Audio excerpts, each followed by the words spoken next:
Таны нүдний шилэн харагдаж байна.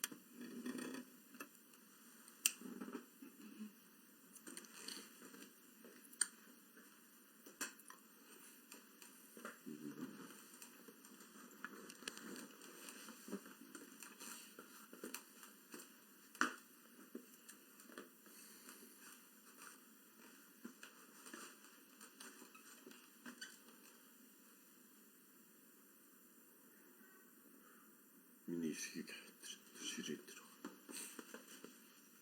Ээж.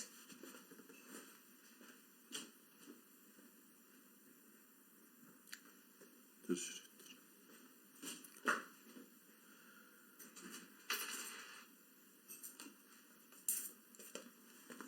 Альма юу гэлээ?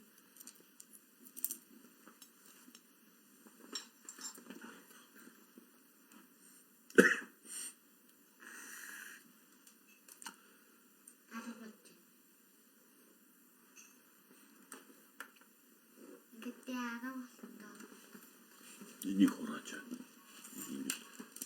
Юу гэж. Михэн.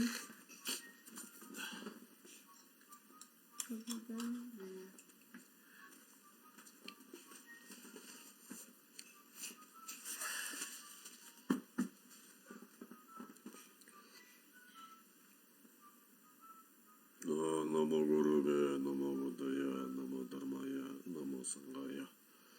Намо гурубе, намо будая, намо дармая, намо сангая. Намо гурубе, намо будая, намо дармая, намо сангая.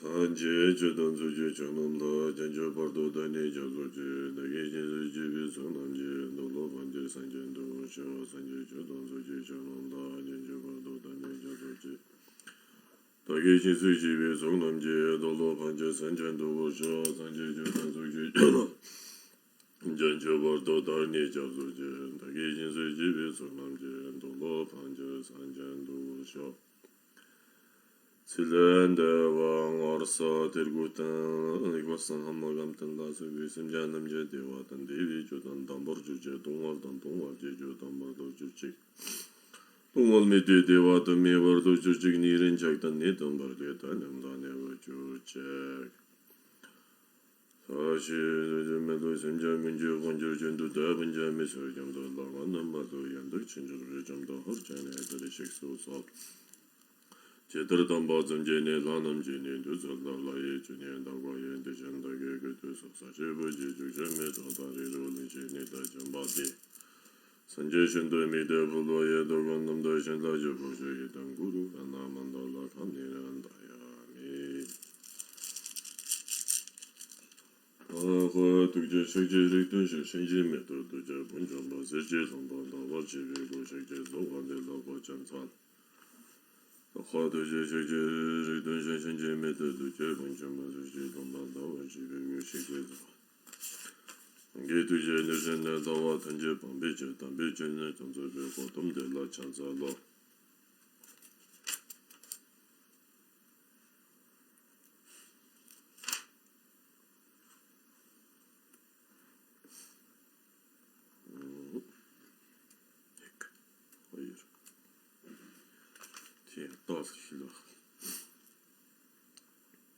엄마가 얘가 던도던 저거 둘론들던 미에가 최던다 지야 오늘 민디 굴기 зар тавьсан байсан юм шиг энэ те намайг би жоохон тааруу байна гэд өнөөр орохгүй нэгэд утцсан байх. Өчигдөр жоохон гүрийж яагаад орсон. Тэгтээ сарай айтаахан болчиход байж байна. Уг нь бол нөгөө ардын аваа дэлэн дээр атгын аваа чимхтэр хичээр яг одоо гадаалдгийн даваан дээр өндөрлөгийн даваан дээр тасарчвал таслаад удчихвал айгүй бол нөгөө өгшний 40 соног дуусчих молтой санагдаад.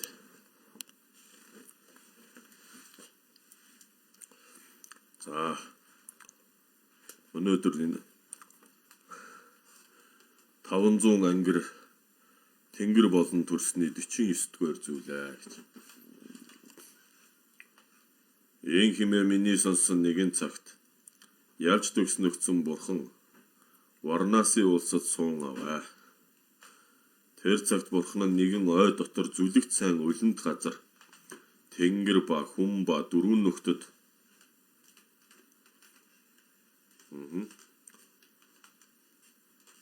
хорши дөрвөн нөхөд гэхээр нөгөө гэлэн гэд гэлэмма гинэмма тэгээд энгийн бусад энгийн хүмүүс тэгээд дээр нь тэнгэр нар гэж байна. Тэр дөрвөн нөхдийг нэмээд нөхдөд богцын номыг үзүүлэх цагт 500 ангир дээр окторгууд нисэн явтал бурхны зарилгийг сонсож баясан хүсээд окторгуугаас эргэж бурхны дэргэд буухуу цагт шуучин тэр газар өрх зүүгээд тэдгээр 500 ангирыг барьж алваа гэж. За энэ бурхны зарилгийг сонсоод баясаад тэр 500 ангир тэнд ойрхон бууцсан буухтана түүний дайландулж шуучид бариад тэр 500 ангирыг алчжээ. Тэдгээр ангир бүгд үхээд сац тэнгэрийн улсад эцэг эхийн өвдгөөс 16 наст хөвгүүн төдий болон төрвөө гэж. За энэ нөгөө тэнгэр төрж байгаа нь тэнгэрийн төрөлт чинь нөгөө бидний дэлхийн ертөнцийн хүний төрөлт чиг умаан төрөлт биш. Нөгөө дөрвөн төрөлтийн нэг элбийн төрөлт гэдэг. Хувилгаан төрөлт гэж хэлж болно тийм. Тэгэхээр одоо тамж ялгаагүй тийм умаа тээгдэнэ гэж байдаг. Тамд одоо хин тэр тэгээд олоод тэгээд игжих зав юу одоо юу боломж тийм байхгүй. Гол нь элбийн үйл агаараа тэнд гинт одоо гарч ир төрхийг хэлж байгаа. Тэр шиг тэнгэрүүдэд бол эцэг эхийн өвөр дээр шууд бууж ирэх. Цэцэгнээс төрөх. За тэгээд одоо элбийн төрөлтүүд гэсэн үгнийг одоо нэг гэсэн доо. За ингээд тэдгээр тэнгэрийн хөвгүүн маш гоо үзэсгэлэнт болоод гэрлэр хотол гүйгүүлэгч алтан уул мэт тунмал тодорхой болсонд тэдгээр тэнгэрийн хөвгүүд ийм сэтгэрүүн. Бид ямар үйл үйлдсэний ачаар тэнгэр болон төрвөө хэмээн урд төрлөө шинжилвээс. За тэнгэрүүд бол урд төрлөө мэддэг. Одоо урдын зүн бэлэг нь одоо сэргичдэг. За тэнгэрийн төрөл авсан үедээ зүн бэлэг орж ирдэг. Энэ бол түүний житвжийн унш. Одоо буг шулам альбан ад донгууч гэсэн өөрийн гэсэн зүн бэлэгтэй байдаг. Тэгээд тэр альбан ад донд ч гэсэн тэр зүн бэлэг нь орохыг одоо житвжийн унш та төрнө гэсэн. Тэгээд одоо урд төрлөө шинжилвээс бурхны номлосон номыг сонссны ачаар тэнгэр болон төрснийг мэдэж яг тэр алуулдынхаа өмнөхөн шүү дээ. Бурхны зарилыг сонсоод баясаад тэр баясаад удаагүй байхдаа алуулсан учраас тэр буйны сэтгэл хүчтэй. Одоо бид ч гэсэн өөхтэй одоо өөхийнхээ урд одоо тэр бурхны бурхан ном хувраг 3 чухаг дээд 3-т чин зүргнээсээ залбирч шүтэж биширч одоо тийм сэтгэлийн одоо агаар дээр өнгөрөх юм бол одоо хой төрөл бол маш сайн одоо өөрийнхөө хойтхыг баг хийчлээ гэж бодох хэрэгтэй. Гэхдээ тэр үедээ л тгий даа гэж бодож болохгүй. Тэр үе бол маш их айд сандарч байгаа юу одоо ер нь бачимдж байгаа үе учраас нөгөө дадуулаагүй зүйл тэр үед орж ирнэ гэдэг бол хэцүү юм гэсэн шүү.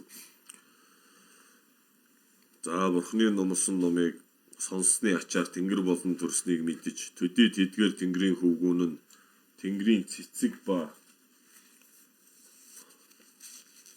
хүч тэргүүтнийг аваад Замбутын Варнасын улсын орондох бурхан хаан бүхий тэнд одсонд тэдгээр тэнгэрийн гэрлэр бурхны суухын орныг гигэн гэрлэр гийгүүлвэ. Тэдгээр тэнгэрийн хөвгүүд бурхны хүлд мөргөөд алгаа хамттаж ийм хэмээн өчөв. Бурхнаа бид бэр бурхны номлосон номыг сонссны ачаар тэнгэр болон төрсөн ажгуу өдгөө бэр нэгүсгүй сэтгэлээр бидэнд богцын номыг үзүүлэн сойрох хэмээн өчвөөс бурхан бэр тэдгээр дөрвөн үнний номыг үзүүлсэнд Тэдгээр Тэнгэрийн хүүгүүнээр утгасыг ухаж үргэлжид орсны үрийг олвоо. Түүнээс хойш тэдгээрт 3 муу заяагүй болов. Тэдгээр Тэнгэрийн хүүгүүн Тэнгэрийн улсад одоод 7 төрлийн хамаг цувралыг барваа. Төдий ананд ялж төгснөгцөн Бурхнаа ин химээ өчв. За энэ тэнгэрүүд Бурхнаас дахиж ном сонсох гэж ирж байгаа. Тэр дээдийн номыг те ангир байхдаа өчиг хальт сонссныхоо буйн нь ийм одоо тэнгэр төрсний ачуурыг авчирж байгаа юм чинь. Цаашид одоо тэр Бурханд бол ачийг санаж номыг сонсох гэж ингэ зорж ирсэн байна. Тэгэхээр Бурхан багшид тэнгэрүүд ирж ер нь Бурхан багшийг орог унддаг байсан юм уугүй мүү гэдэг дээр их яриа байдаг. Бурхан багш нь ойрстгүй байсан баха. Тэр шүнд одоо тэр альбан ад донгууд ирж Бурхан дээр уулзаж бас ном сонсохч байдаг. Одоо тэнгэрүүд ирж ном сонсохч байдаг.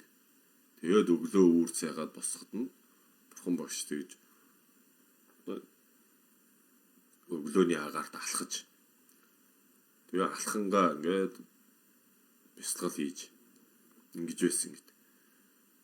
Тэгээд дараа нь одоо шавнартаа номоо номлоно.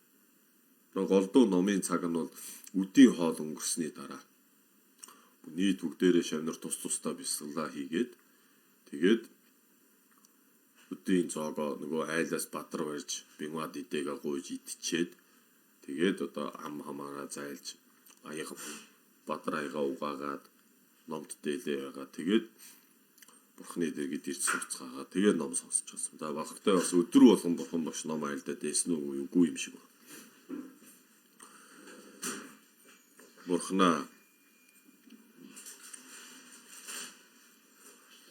Бурхнаа ин шүн тэдгээр төдий ананд ял төгснөгцөн Бурхнаа ин химээ өрчв. Бурхнаа ин шүн тэдгээр Тэнгэрийн гэрлээ хотол орныг гийгүүлж Бурхны хөлд мөрөхөөр одсон тэдгээр Тэнгэр хаан буй үзүүлэн сойрох хэмээн өрчөөс Бурхан зарлиг бодров. Ананда чи сайтар сонсоод оймдоо тогтоотгой. Сайтар номлосгой. Би тэр өдөр нэгэн цагт нэгэн ой дотор Тэнгэр хүн ба 4 зүйл нөхдөд ном үзүүлэхүй цагт 500 ангир номын дууныг сонсоод миний дэргэд ирэхүү цагт шуучнаа баригдаж хамаг ангирыг алав. Тэр ангир нь номын дууныг сонсоод чин бишрээ сэтгэл төрснөөр үхээд сац 33 дахь Тэнгэрийн орон төрвөө. Тэдгээр Тэнгэрийн хөвгүүн надаас ном сонссны ачаар тэнд төрснөө мэдээд энэ шөнө надад мөрөгхөөр ирсэн буюу хэмээн зарлиг болсонд төдий ананд ялж төгснөгцөн Бурхнаа ин хэмээн Бурхнаа зарлигийг сонсож машид баяшсан бишрээд гайхамшигт болоо хэмээгээд ин хэмээн өчв. Бурхнаа ертөнцид ирсэн гайхамшиг болоо. Номын хураар машид ханав бид. Адгуус төрөлд амтанбэр ном сонсоод дээдийн үрийг олсон бөгөөтөл хүн амтныг юун өгүүлтэл чин сүсгээр биширсний буйн нь үлэшгүй болмоо хэмээн өчвөөс Бурхан зарлиг болров. Ананда сайн чиний өгүүлсэн ёсоор болоо. Бурхан ертөнцид ирсэн хамаг амтнаа туслах ба жаргуулахын тулд бөгөөд хамгаа номын аршааны хурыг оруулаад хамаг амтныг хангуулваа. Ананда тимийн тул чибээр нэгэн үзүүр сэтгэлээр Бурхны шашинд хичээдвэ. Бурхан тийм хэмээн зарлиг болсонд ананд ба олон нөхөд даган бишрэн баясваа. Тэр анандын ухаан бол их яггүй ухаан байсан гэдэг. Тэгээ ананд бол нэг сонсолтоор бүхнийг тогтоож чаддаг. Ухаан нь маш хурдан эргэцүүлэн тунгааж чаддаг. Нэг зүйлийг 100 өнцгөөс зэрэг харж чаддаг ийм хүн байсан гэдэг. Тэгсэн хэрнээ Бурхан багшийг амьд байхад ананд нирваныг олж чадаагүйсэн. Тэгээд Бурхан багшийг таалбарсны дараа анандыг 16 зүйлээр нөгөө шийтгэж одоо ялалж гэх юм уу буруутгаж 16 зүйлээр буруутгаад анандыг хол явуулсан шүү дээ. Хөөгөөд явуулсан. Тэгээд одоо тэн дотор чи ананд нөгөө Бурхны дэргэд чи ингээд хажууд нь бараа болж одоо үйлчилж байгаа ч гэхэд чи их олон юм ярьсан л гин. За бурхан багшийн лагшин чилүү байхад чи одоо цэвэр ус өгөлгүй одоо муу бүртгтээс олдсон нь нэгээд ийм юм авчирсан. Чи тэр үед Бадраагийн барай тэнгэрээс гуйсан бол чамд тэр даруй аршаан буулгаж болох байсан ч гэдэг юм. За чи бурхан багш цааргалсаар байтал эмэгтэй хүмүүст гэлэн сахил өгөх асуудлыг чи дахин шамдан айлтгаад бурхан багшийн их тэр жигүн дагам өсгсөн ээж жигүн дагам хатан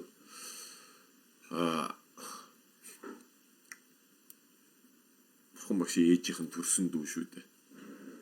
Тэгээд Ананд болохоор бурхан багшийн нэг дүүгээс гарсан баха. Их ойрхны хамаатан баггүй. Тэгэхээр нөгөө нэг хамаатан гэдгээрээ жигүн дагам хатан нөлөөлж чадаад байгаа. Чи багштай бурхан багшд хилээчтэй гэл. Тэгээд одоо нөгөө өсгсөн ээж нь тийм гуугаад байгаа. Дээр нь Ананд ингээ хажуунаас нь шамдуулаад байгаа. Тэгэхээр бурхан багш за яг би яа нэгтэй өн сахил өгөө. Гэхдээ миний шашин 500 жилээр насаа хороолоо доо гэж. Тэгэж одоо 500 жилээр ахар болов гэж ингэж айлтж исэн байдаг. Тэгээд энэ бүхэн бас Анандыг буруутгасан 16 зүйлийн нэг болж хувирсан. Гэтэ тэр бол зөвхөн Анандын асуудал биш ээ. Энэ бол нийт нөгөө бурхан багшийг би хүсвэл хэдэн мянган одоо жилээр ч гэсэн биеэ байлгаж чаднаа, насалж чаднаа гэж амтан хүсвэл гэдэг амтны тус юм.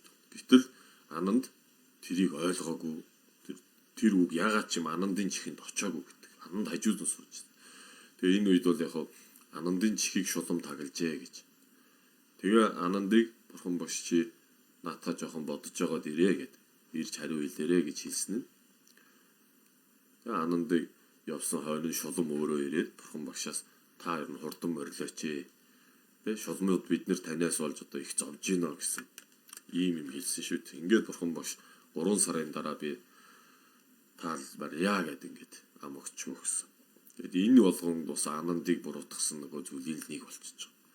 Тэгээ Ананд сүлд нь тэгээ уйлаад явж байхдаа тэр бурхан багш кинон дээр Ананд нэг далаа эргээр уйлаад явж идэг одоо уг нь тэрэл хэсэг юм шиг байна.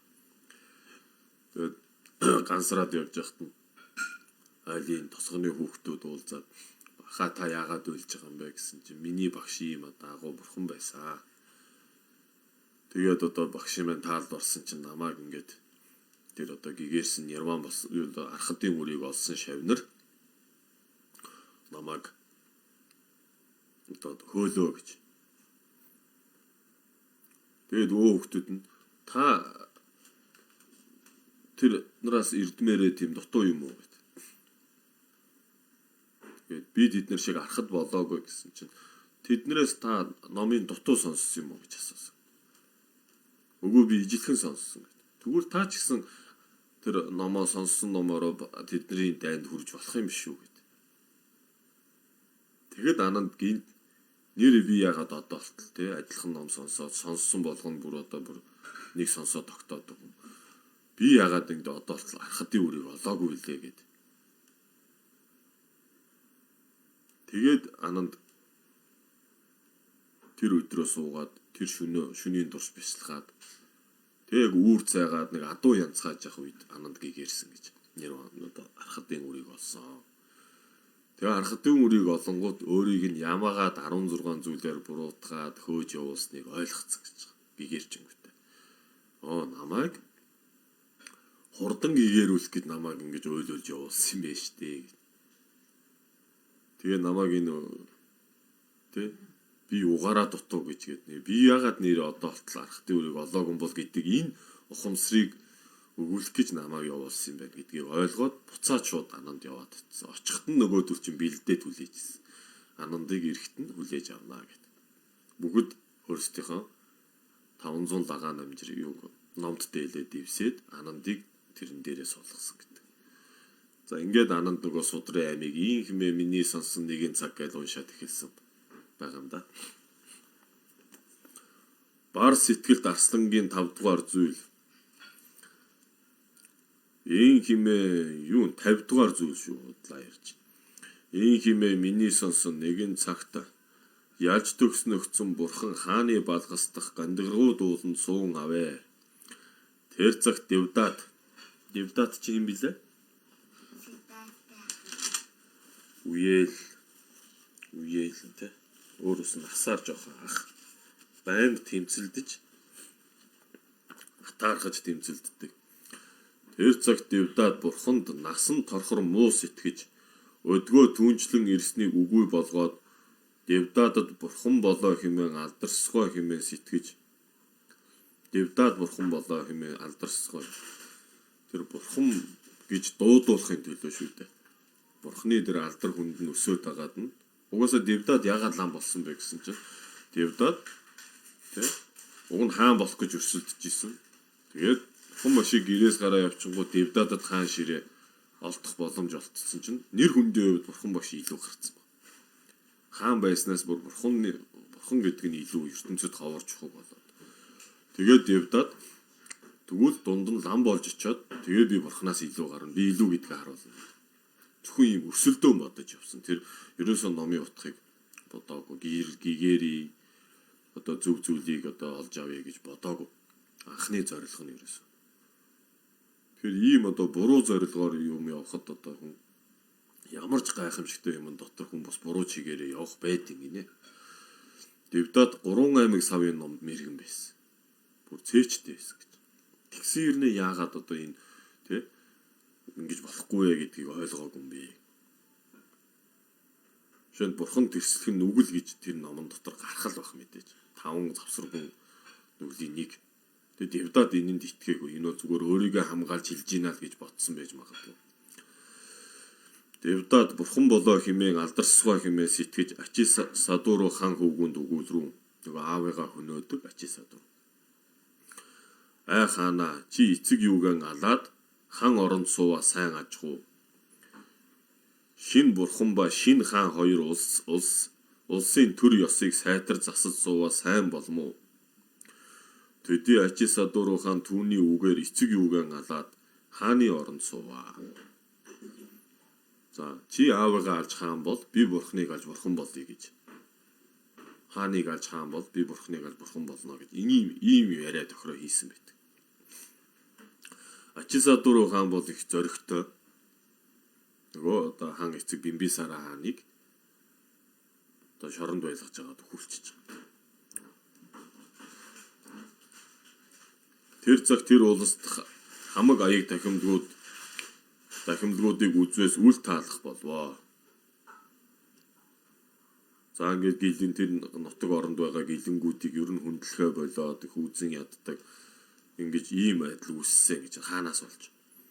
Хойно нэгэн цагт аяг дахимдгууд балгаст бянгууд гуухаар одвоос улс дахь хамаг хүн хилгэнж юун бээр ис өгсөнд Бадар аяг юугаа хоосон авч ирвэ. Төдий дидгээр аяг дахимдлаг гандгруу дууланд одоод бурхнаа ийн химээг өчв. Бурхнаа Девдат хамаг өглөгийн эцдийг нүгэлд үүлэнд оруулж аяг дахимдгуудыг үл таалан бянгууд ис өгөв хэмээн өчвөөс бурхан Анандад зарлиг болов. Ананда зарим амтан улбар дээл өмссөн аяг дахимдгуудад муу сэтгэл үүсгвээс нөгцсөн бурхан ба бардгаавууд ба дайныг дарсанд муу сэтгэл үүсгэсэн болоо.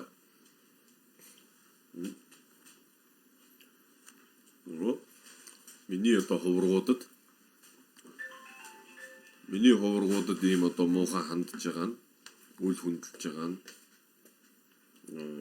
миний архадууд үрийг олсон гэгэрсэн тэр бүх нийт шавнарт муухай хандж байгаа нь одоо ийм байна гэж.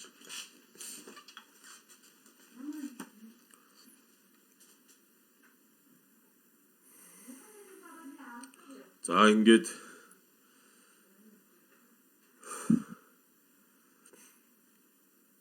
ирээдүй ирэх цагийн бурхан ба бардгаа буу дайныг дарсанд муу сэтгэл үүсгэсэн болоо. Тэр мэд 3 цагийн хотогтонд муу сэтгэл үүсгвээс тэр нүглийн ачуур сэтгэж баршгүй болоо. Тэр юуны тул химээвээс номд дээл нь 3 цагийн ялгуугсдын дуваац туг буюу Альба сахал үсээ тойлж будсан номд дээл өмсвөөс тэдгээр нь үн улуудан хамаг зовлонгоос машид тонлоод сууралгүй бэлгийг олж хамаг амтны итгэл ба ивэл аврал болё. Нөгөө гэлэн хүн зовлонгүй гэдэг чинь энэ багхгүй. Үгсэн чорогдох юмгүй инээ дэрэ гэрүүл байх. Хөрөнгө энэ төр шунж одоо тачаах юм байхгүй. Тэгээд одоо хийсэн бүхэн өдөр тутмын тэр сэтгэл санаараа цагж байгаа үедээ буйныг л хураасаар байдаг.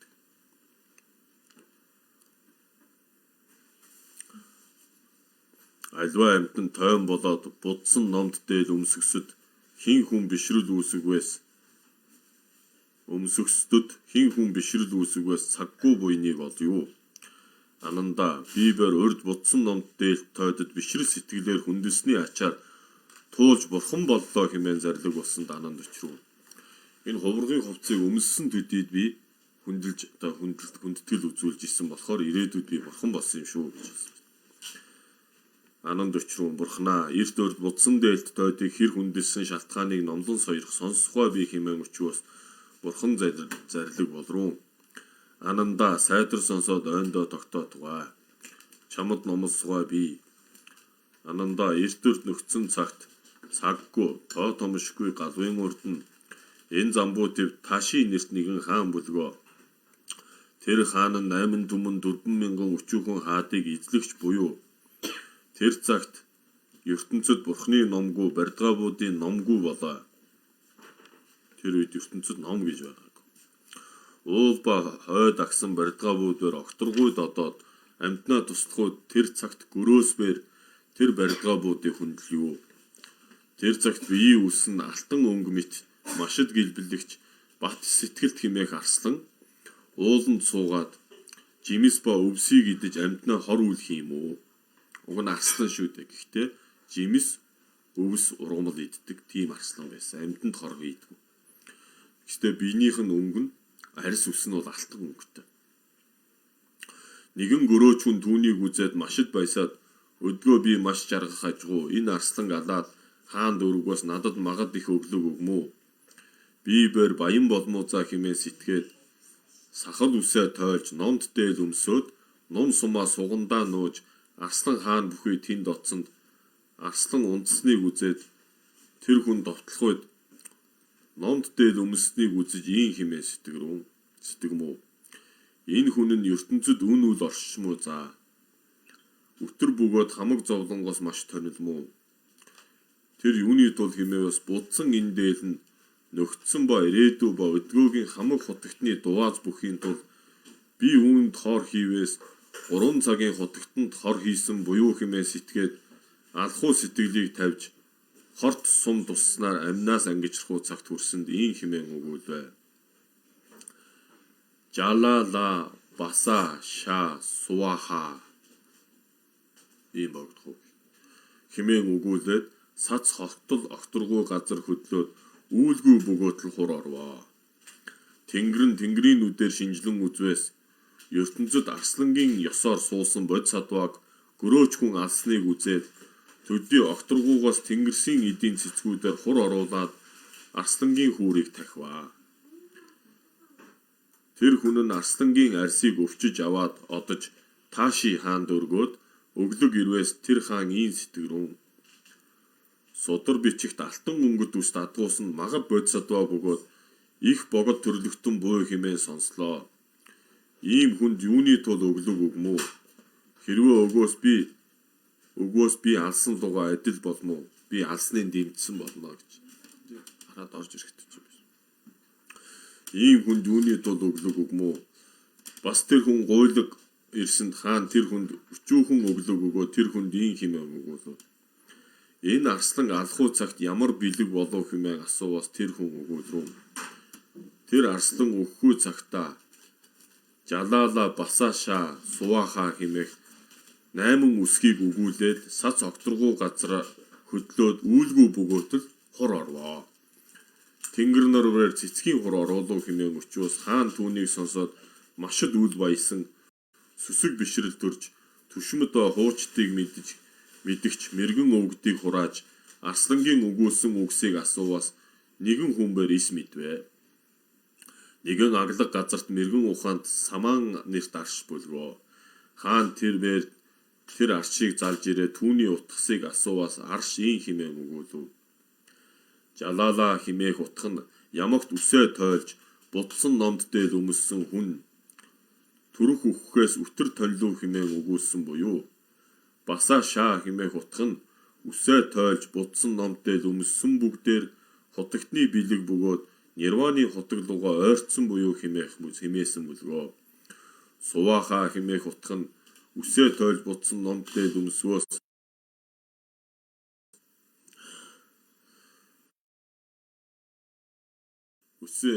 будсан номд дээр өмсвөөс тэнгэр хүн ба хамаг ертөнц дахинаа хүндлэгдэх утга буюу тэр цагт тэр арш түүний утгасыг дэлгэрэнгүй өгүүлсэнд хаан машид баясаж 8 түмэн 4,000 өчүүхэн хаадыг хураагаад 7 эрдэнсийн өндөр тэрэг хийж арслангийн арсыг түүн дээр тавиад хамаг бүгдэд үзэгдүүлээд хүж ба цэцгүүдээр тахиж мөргөө.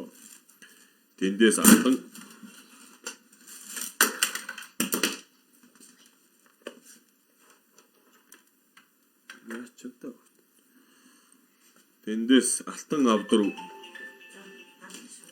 үүдэж тэр арсланы арсыг түүний дотор тавьж сувраганд оруулав. Тэр цагт эдгээр буйныг сэтгэгч хамаг хүн хойно төрөл өгөөтгээд дээд язгуур тэнгэр болон төргөө. Ананда тэр цаг тэр учирдах тэр арслан будсан номд дээр тэр хүнд буян сэтгэл үүсгэсний тул 10 түмэн тоот галав. Тэр лам биш байсан шүү дээ. Лам хувцс өмссөн гөрөөчн байсан. Тэгэхэд тэр гөрөөчнийг хүндэлсний буйнаар 10 түмэн тоот галав болтол ямагт Жагарваадын хаан болон төрж хамаг амтнаа жаргалан өгч буйны үлсийг үлдэж илт туулаад бурхан боллоо. Тэр цаг тэр учирдах тэр чин бат сэтгэлд арслан бус хэмээн үл сэтгэдгүй тэрвэр өдгөө бий буюу тэр цаг тэр учирдах арслангийн арсыг тахигч Таши хаан нь 10 тоот галав хүртэл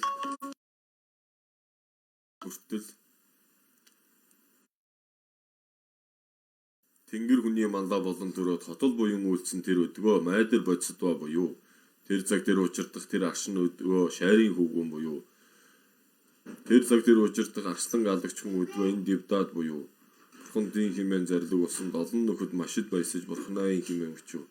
Бурхнаа бид бурхны эрдмүүдийг үл мэдэн бурхны өмнө гимт үлсийг үлдээс түнчлэн ирсэн бурхан чиний өмнө намжсгаа хэмээн өчвөөс бурхан их нэгүсгүй бай дөрвөн үнний номыг үзүүлсэн. Олон нөхөд тусдаа урд шалтгаан дугаа найрдахгүй ёсоор зарим нь үргэлжид орсон ба нэгэнтээ харин эргэж ба дайны дарсны утгыг олов. Зарим нь дээргүй бай тутас сэтгэл үүсгүй. Тэдний ананд ба 400 нөхөд бурхны зарлагыг даган бишрээд илт байлсаа.